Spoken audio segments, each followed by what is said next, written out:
যে কোনো ধরনের আনরেস্ট, সেটা শ্রমিকদের সাথেই হোক, এন্ড ভেরি আনফরচুনেট যে একজন মারাও গেছেন। যে কোনো ধরনের আনরেস্ট আসলে আপনার বিনিয়োগের গতিকে স্লো করে দিতেই পারে। স্পেশালি অ্যাটলিস্ট যদি আমরা খুব ক্লিয়ারলি ওনাদেরকে এই কথাটুকু এক্সপ্লেইন করতে না পারি যে কেন এই ধরনের ইনসিডেন্ট হলো এবং এটাকে প্রতিহত করার জন্য ভবিষ্যতে আমরা কি করব, এটা যদি আমরা ঠিকভাবে না বলতে পারি তাহলে এই প্রবলেমটা থেকে যাবে। সো সেটা আমরা কিন্তু, আপনি যদি এফডিআই এর ট্র্যাকটা দেখেন গত জুন জুলাই থেকে, আপনি দেখবেন যে জুলাই আগস্ট সেপ্টেম্বরে একটা বড় ডিপ হয়েছিল এফডিআই তে। তারপরে যখন আমরা অক্টোবর নভেম্বর ডিসেম্বর থেকে স্লোলি ইকোনমি রিকভার করা শুরু করলো, এফডিআইটা আবার ব্যাকট্র্যাক করা শুরু করলো, রাইট? করে করে এখন আমরা একটা নাম্বারে চলে আসছি যেটা আগের গত বছরের এই সিমিলার টাইমের তুলনায় অনেক বেশি। তো কিছুটা ব্যাকলগেরও পুশ হয়েছে, প্লাস আমরা চেষ্টা করছি সিচুয়েশন বেটার করার জন্য। তো এই ট্রেন্ডটা ধরে রাখতে হলে আসলে ইনসিডেন্টগুলোকে আমাদের খুব ম্যাচুরলি হ্যান্ডেল করতে হবে।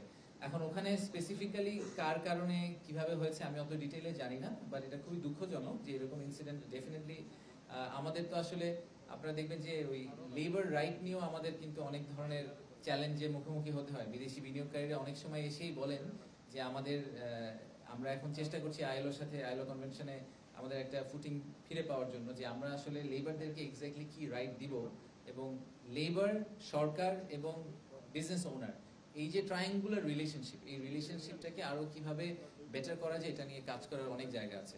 একইভাবে আমি আরেকটা জিনিস বলি, সেটা আমার পার্সোনালি মনে হয় এখানে আমরা খুব বেশি কিছু করতে পারিনি। আমরা চেষ্টা করবো আগামী সপ্তাহ থেকে আমরা চেষ্টা করবো এটা নিয়ে খুব জোরে সোরে কাজ করা। সেটা হচ্ছে জুডিশিয়াল সাইডটাতে রুল অফ ল বলেন, বা ধরেন যখনই কোনো আরবিট্রেশনে যায়, বা এই ব্যবসায়ীরা বা ব্যবসাগুলা যখন কোনো একটা আইনগত সমস্যার মধ্যে পড়ে, সেটা যে আমাদের কোর্টের সিস্টেমে পড়ে গেলে কিন্তু এটা becomes a mini disaster. So আমাদের কাছে আপনি দেখবেন যে বাংলাদেশের যে আগে তো is of doing business index ছিল, এখন নতুন ইন্ডেক্স হচ্ছে বি রেডি ইন্ডেক্স।